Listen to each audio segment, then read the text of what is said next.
शुरू अल्लाह के नाम से जो नहायत मेहरबान रहम करने वाला। अस्सलाम वालेकुम नाज़रीन, आप देख रहे हैं हारून व्लॉग्स और मेरा नाम है मोहम्मद हारून। ज़ाती रंजिश, दुश्मनी, खारबाजी, गुस्सा इंसान को उस नहज के ऊपर ले जाता है जहाँ पर वो कोई भी इंतहाई कदम उठाने से गुरेज नहीं करता। ऐसा ही एक वाक़या आज कराची के अंदर पेश आया जहाँ पर एक घर से 3 ख़वातीन की लाशें मिली हैं और इसके अलावा एक कम उम्र लड़की ज़ख्मी हालत में मिली है। एक दरमियानी उम्र की जो खातून है वो भी ज़ख्मी हालत में पाई गई हैं और इनके साथ एक शख्स भी ज़ख्मी हालत में मिला है। कुल तकरीबन 3 अफराद ज़ख्मी हैं और 3 ख़वातीन की जो लाशें हैं ये इलाके से बरामद हुई हैं। ये गुलिस्तान जौहर का इलाका है और ये ख़वातीन कौन थी इसके हवाले से कुछ तफसीलात आज आपके साथ शेयर करता हूँ। ये इब्तदाई इतलात हैं जो सामने आ रही हैं और अब पुलिस इस मुहरक़ात के ऊपर भी काम करी आखिर इन तीनों का ताल्लुक इस शख्स से क्या था और इनको मारने की वजह क्या है। ये गुलिस्तान जौहर का इलाका है और वहाँ पर ये ख़वातीन रहती थी। ये इनमें एक का नाम है आशी, मीना और दानिया। इन तीनों की जो है लाशें घर से बरामद हुई हैं जौहराबाद के इलाके से। ये इलाके में एकदम जो है दोपहर के औकात में शोर बरपा होता है और अहले इलाका इकट्ठे होते हैं कि आखिर क्या ऐसा हो गया है कि इस घर में से शोर आ रहा है। तो बड़ा पुरसकून सा घर रहता है, ऐसे कोई हरकत वाक़यात नहीं होते। तो आज ख़वातीन के रोने की आवाज़ आ रही है, चीखने की आवाज़ आ रही है और एक कम उम्र लड़की के चीखने की आवाज़ आ रही है जैसे करीब बचाओ बचाओ। तो फौरी तौर पर जो हमसाई थी वो उनके घर पहुंचती है।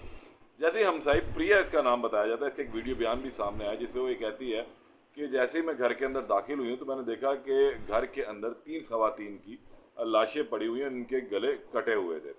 और ये जो नंदनी नाम की लड़की है जिसकी उम्र तकरीबन 17-18 साल बताई जाती है या इससे भी शायद कम है, ये वहाँ पर ज़ख्मी हालत में तड़प रही थी। और एक लड़का जिसका नाम अजय बताया जाता है वो भी ज़ख्मी था। लेकिन जैसे ही उसने इसको प्रिया को देखा तो फौरी तौर पर प्रिया के ऊपर भी हमला कर दिया और उसे भी जान से मारने की कोशिश की। उसके भी गला के ऊपर छुरी चलाई गई लेकिन उसकी किस्मत कुछ गालबन अच्छी थी इसलिए वो बच गई। अच्छा, प्रिया वहाँ से भागने में कामयाब हुई जबकि नंदनी जो है वो ज़ख्मी हालत में थी। अब वो खातून जब घर से बाहर आई तो उसने भी शोर मचाया कि अंदर अजय ने 3 अफराद को कत्ल कर दिया, 3 ख़वातीन को मार दिया हुआ।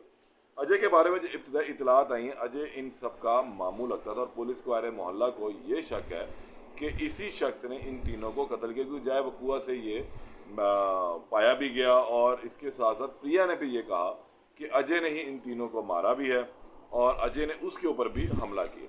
अच्छा, ये लाशें मिलने के बाद जो अहल इलाका में थोड़ी सी परेशानी भी फैल गई। छिपा और दीगर जो ज़राए हैं वो वहाँ पर पहुँचे और उन्होंने फौरी तौर पर लाशों को कब्ज़े में लिया और अस्पताल मुंतकिल किया लाशों को पोस्टमार्टम के लिए।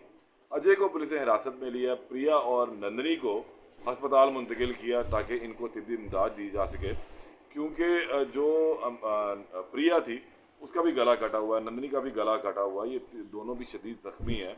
इसके साथ जो बाकी 3 हैं इनमें जो इब्तदाई रिपोर्ट अभी फोरेंसिक टीमें वहाँ पर पहुँची, उन्होंने जो रिपोर्ट इकट्ठी की है उसके मुताबिक कुछ तेज़ धार आला जो है वो इस्तेमाल किया गया इन तीनों का गला काटने में। लेकिन इसके पीछे मुहरक़ात क्या हैं ये अभी तक बात सामने नहीं आ सकी। लेकिन कभी शुबा यही है कि इन तीनों को मारने वाला कोई और नहीं, इनका सगा मामू अजय है।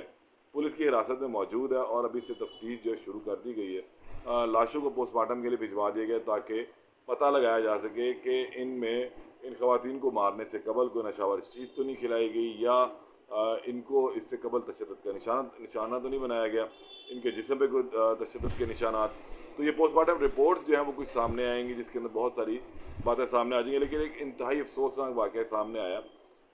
मोहल्लेदारों के मुताबिक जो हम तक इतलात पहुँची हैं और रब्ता किया था एक दो जो मेरे दोस्त हैं जानने वाले मीडिया के, तो उनका ये कहना था कि अजय जो है वो नशई है, शराब और आइस या गालबन कुकीन का वो नशा भी करता है। तो आज अमूमी तौर पे ऐसा होता है कि घरों में लड़ाई झगड़े इसी वजह से होते हैं कि जब पैसे तलब किए जाते हैं और नहा देने के ऊपर जब नशे की लत अपने पीक पर होती है और नशा टूट रहा होता है, वो पैसे मांगता है, तो उसको जब पैसे ना दिए जाएँ तो फिर वो इन पैसों के लिए कोई भी इंतहाई इक़दाम उठाने के लिए तैयार हो जाता है। और ऐसी सूरत हाल ये भी हुई है कि इब्तदाई इतलात के मुताबिक, मोहल्लेदारों के मुताबिक जो है वो ये बात सामने आई है। ताहम ये भी हतमी चीज़ नहीं है। पुलिस इस हवाले से तहकीकात कर रही है और पता चलेगा कि असल हक़ाइक़ और मामलात क्या हैं कि कैसे इस शख्स ने तीनों को मारा, को नशावर चीज़ खिलाई थी या नहीं खिलाई थी, ये पोस्टमार्टम रिपोर्ट में सामने आएगा। इसके अलावा जो चीज़ पता लगी कि इसका मुहर्रक क्या था, मोटिव क्या था कि इसने इन तीनों को क्यों मारा। इनकी उम्रें भी कम है, दानिया की, आशी की और मीना की। इन तीनों को उसने तेज़धार आले से मारा है और अब पुलिस की हिरासत में है ये शख्स भी। लाशों को मुंतकिल कर दिया गया हुआ है। इलाकों में बहुत ज़्यादा खौफ फैला हुआ है कि आखिर एक घर में से 3 लाशें मिलें और फिर इसके बाद 3 अफराद ज़ख्मी भी हो जाएं। तो अफसोसनाक वाक़या है। और जो नशे की लत है ये घरों को जाड़ने से बात नहीं आ रही। कोशिश करें कि इस लत से खुद को बचाएं और अपनी फैमिली को भी बचाएं। दोबारा मुलाकात होती है अल्लाह ने के बाद।